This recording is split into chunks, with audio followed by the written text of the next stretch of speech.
Okay, second video on the human takeover of Spaceship Earth, I think it was called. And we've talked about the Malthusian phase, which is the first phase of the takeover. What's the second phase? Malthusian phase, we used the power of new technologies for greater reproductive success. So we expanded our population. What have we done since 1700, or gradually in different economies we've shifted over from reproductive success to what? Well, mainly it's been consumption. To an extent, the third alternative is leisure. And of course we do have more leisure than we had 200-300 years ago. But we've only sort of doubled our leisure time or something, whereas our consumption has multiplied by a factor of 20.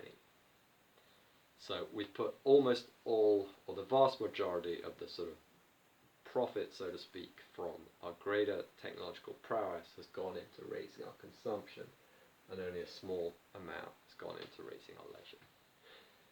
If we put it all, if we stayed just consuming basically what we need to survive, how much leisure would we have had then? Wow.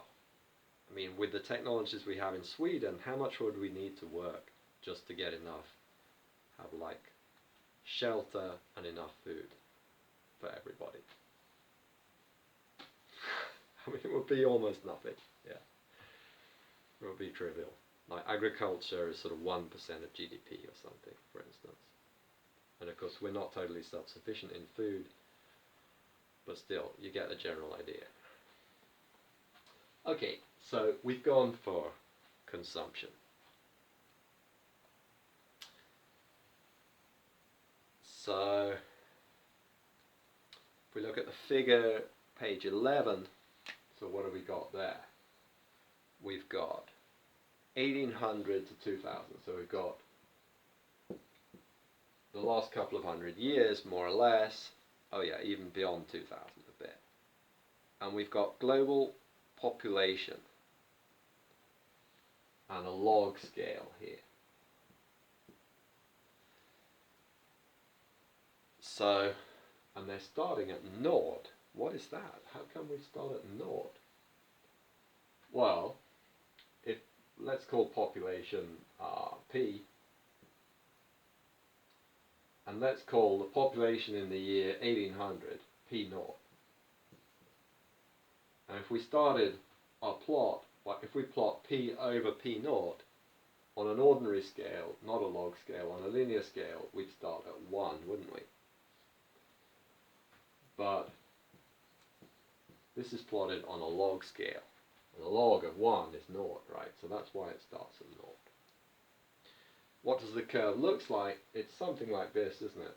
So it's bending upwards.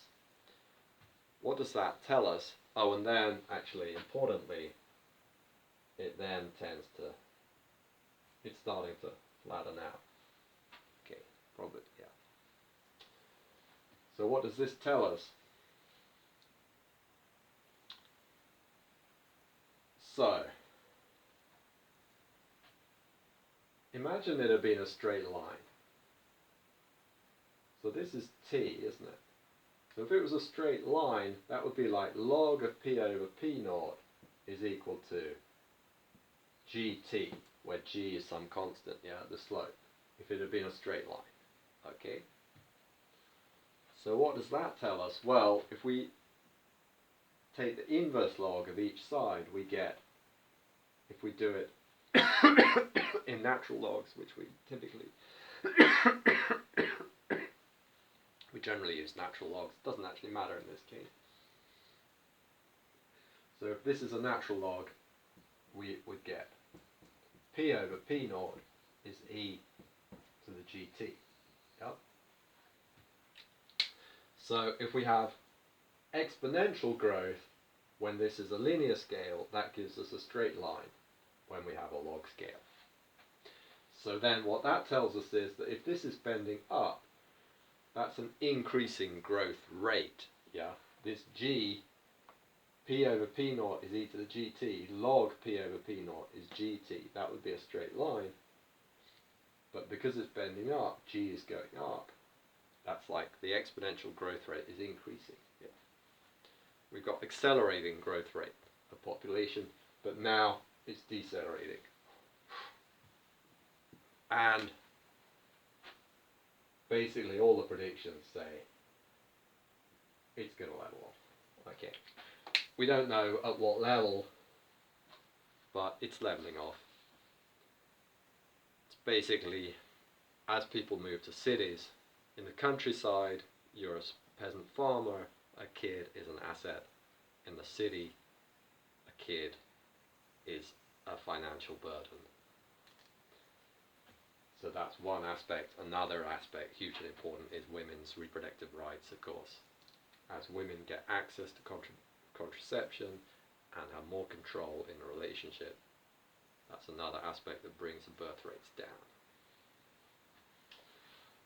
Okay, so we're not going to talk a lot about population. If you're super worried about population, I don't know, chill out, I would say.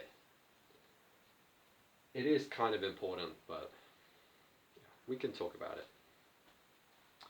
But I'm not going to say more in this lecture. Time's running on. Actually, it's not too bad, is it? What about average global product per capita?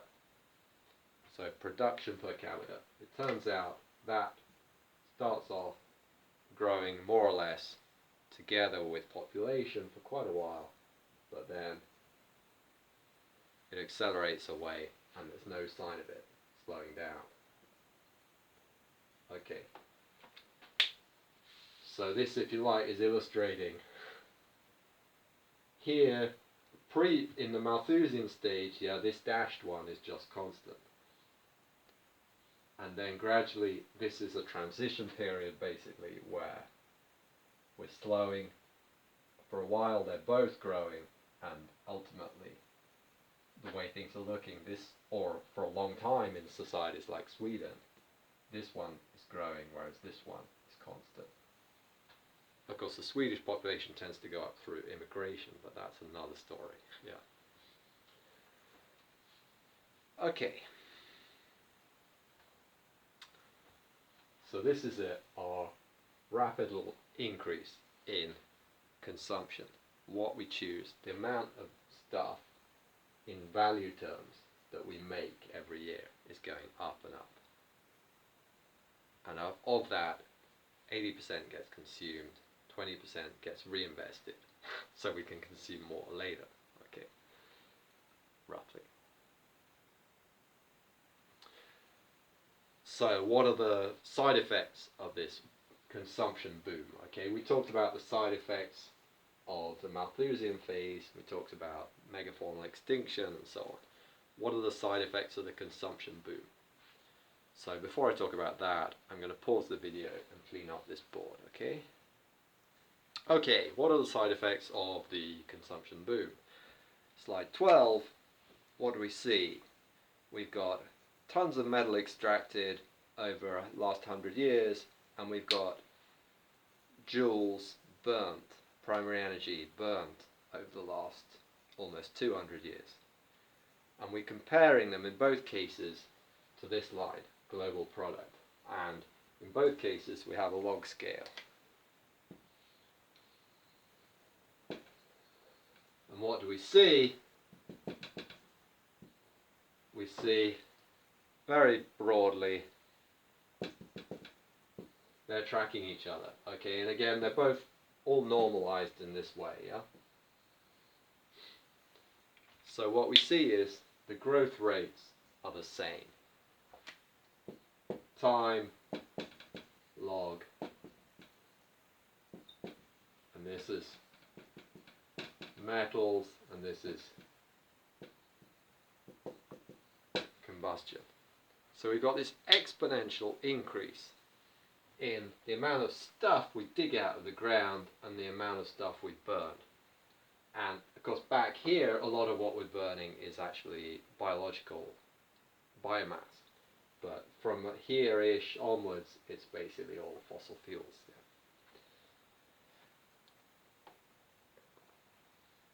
Yeah. So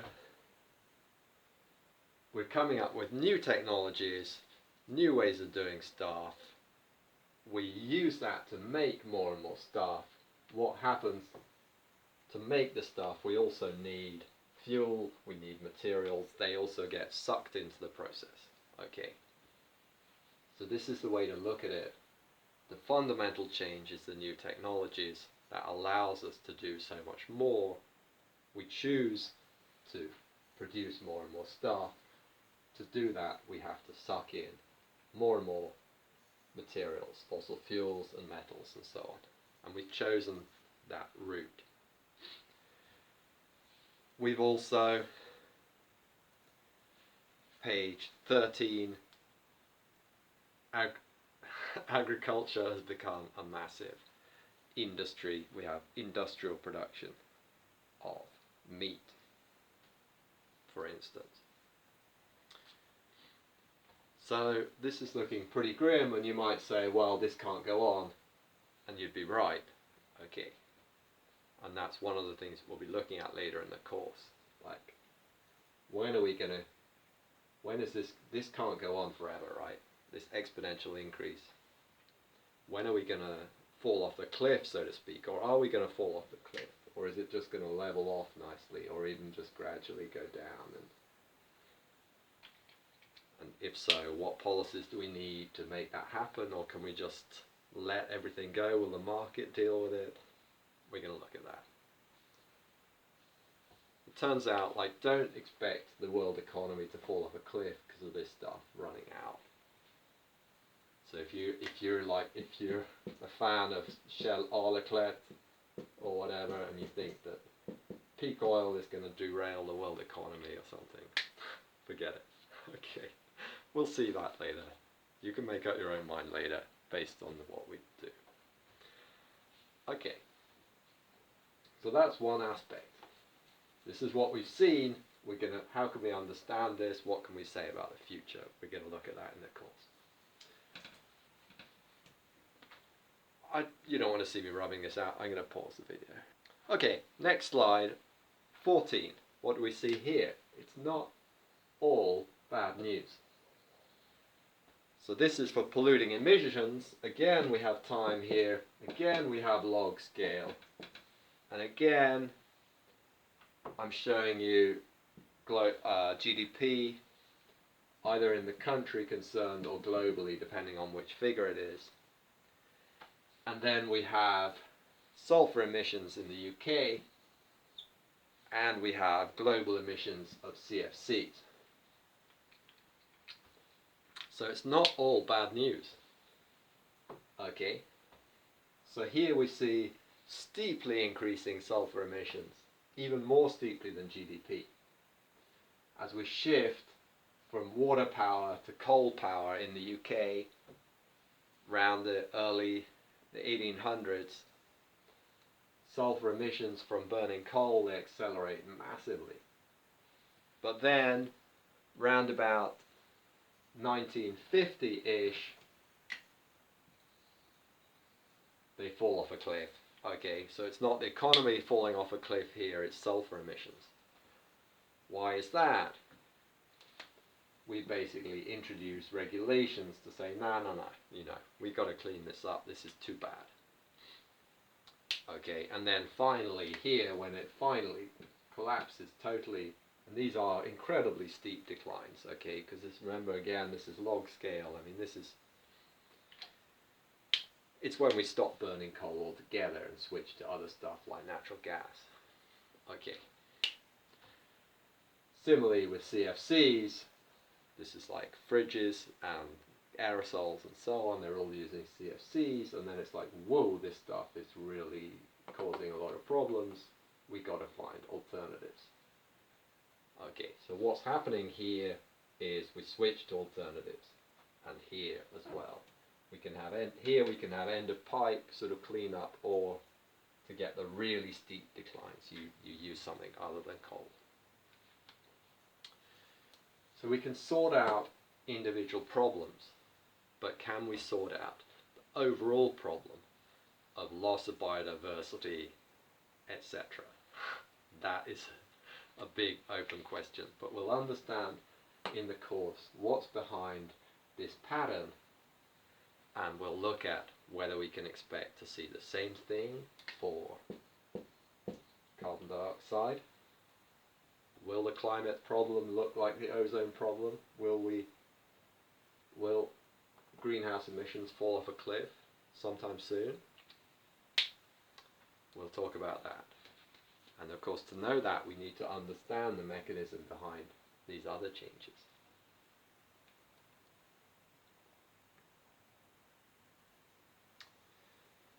Slide 15.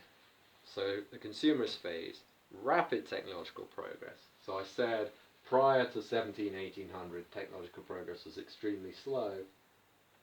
1800 to 1900, it was incredibly much faster than the earlier period, but compared to today, it's still pretty slow, like 1% a year. Since then, 2 to 3% a year. Amazing technological progress since around about 1900. Slow increase in leisure, rapid increase in production and consumption. Also shifts in consumption patterns. We're not just consuming more and more of the same thing. Okay, we're not like here in Sweden we're eating like 2 bowls of porridge a day or whatever. It's not like we're eating 40 bowls of porridge a day here, right? Thankfully. My wife probably wouldn't mind, but she's a bit of a porridge fan. But where was I?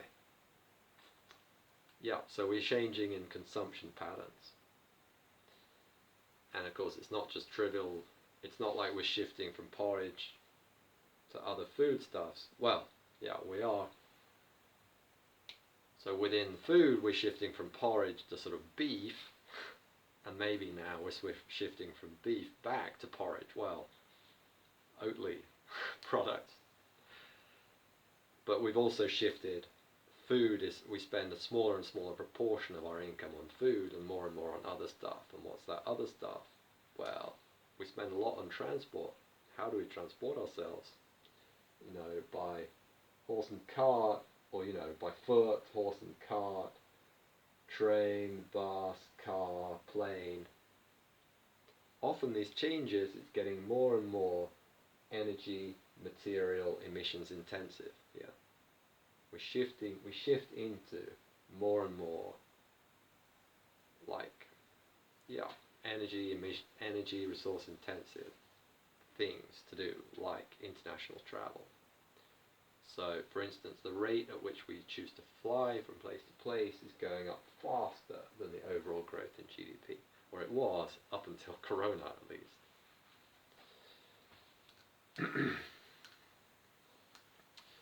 So what might end the consumerist phase?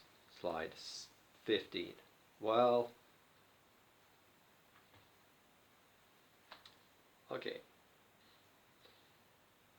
Then we've got, it's a bit odd, slide 17, we've got this will that CO2 go down, but that's kind of similar to these ones, isn't it? But what might end the consumerist phase?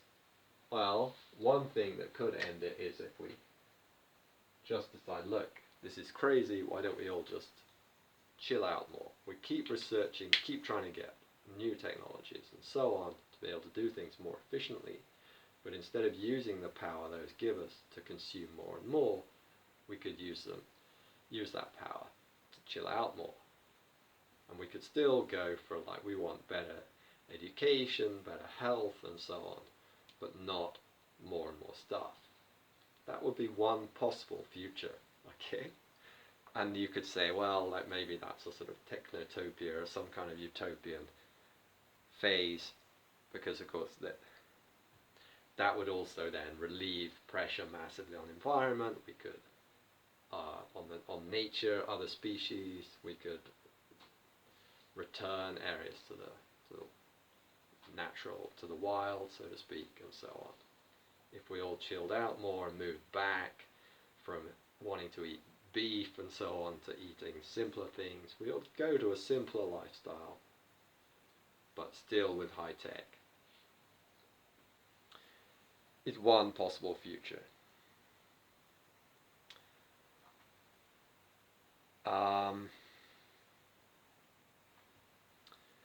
One aspect we'll talk about is it depends on priorities. How do we prioritize environmental quality relative to the consumption? But another one is how do we prioritize leisure compared to consumption is a huge question. I'm trying to decide when to take you through these pictures on page 18. I don't think I'm going to draw the stuff. Basically, in the left-hand picture,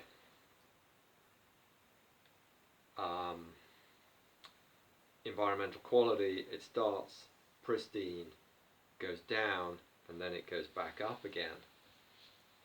And in the right-hand picture, it just keeps going down the whole time.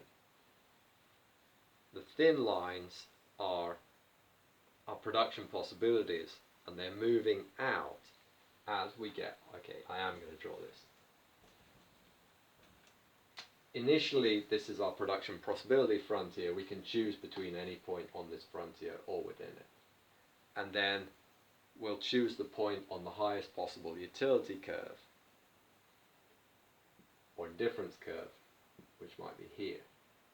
Then we get better technologies and we can choose between these points, and our indifference curve might be here. So this is indifference between environmental quality and consumption.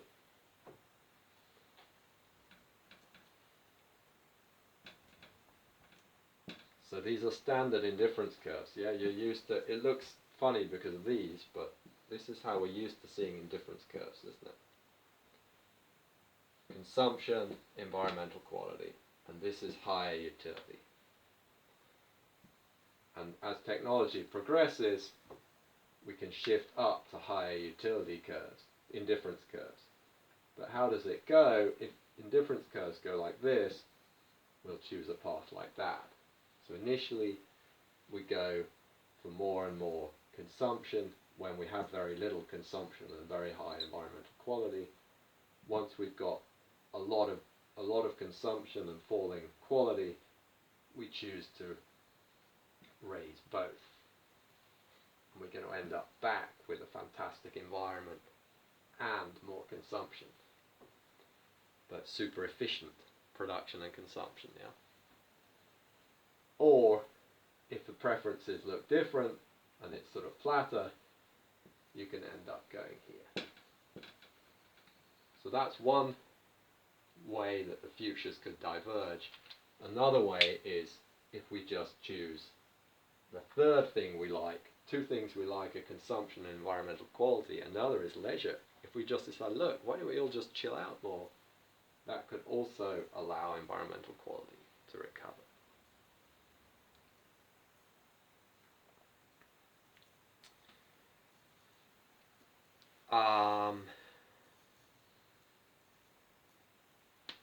Another big factor that we're not going to talk about much in the course is uncertainty and incompetence. So we might aim for this, but we could screw up, and then, you know, there might be a nuclear war. No one wants a nuclear war, but there might be one. Or, you know, we might release, you know, we might create AI organisms that take over and wipe us all out, or whatever. We could screw up as well. That's another super interesting topic to do with long-run sustainability, but we're not going to look so much at that at all. It's a whole uncertainty questions in this course. Okay, and that is the end of this lecture on technological progress and the human's takeover of spaceship Earth. And in the next few videos we're going to be looking more closely at the process of technological progress and economic growth. See you soon.